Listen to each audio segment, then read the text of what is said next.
Hello and welcome to this week's news video. Today is the 1st of July already, yes indeed. And in the Anglican calendar, the Church of England calendar, this is the day when we remember three incredible men, father, son and grandson from the 18th century.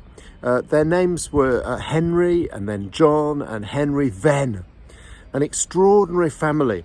Henry Sr., the first one, was an extraordinary evangelist who was, all three of them were ordained in the Church of England at the time. But he evangelized wherever he went, and he was particularly responsible for an extraordinary work of God in Yorkshire, in Huddersfield, close to where I am now. And he then gave that legacy, as it were, to his son, who also got ordained and was incredibly influential in fighting against the slave trade.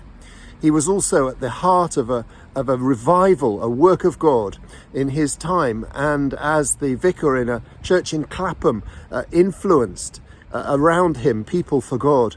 And he, the son John, was the founder, or one of the founders, of the Church Mission Society, as we call it today, the Church Missionary Society, one of the very first English-speaking missionary societies that was founded, with a view to sharing the good news of the gospel of Christ to everyone, irrespective of their background, and to going out to the ends of the earth, as it says in Matthew's Gospel, with the gospel.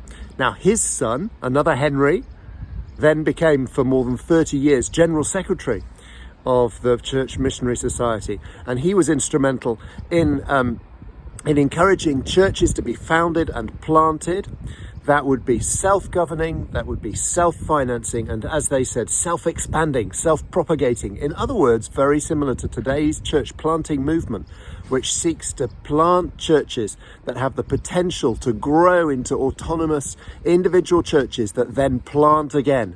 And through that, the gospel is shared. Three men who, from 2 centuries ago, influenced their generations because they were willing to be different and stand for what they believed. These were men of conviction who often had to make a stand against the current social thought, and yet they were convinced that because of the gospel they could stand for justice, they could stand for the good news of Jesus Christ coming to everyone.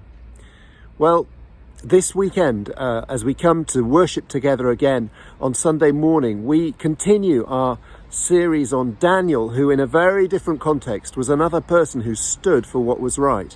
We continue our series called Dare to be Different, looking this time at how Daniel's friends Shadrach, Meshach and Abednego were called to stand firm and even thrown into a fiery furnace because they refused to compromise.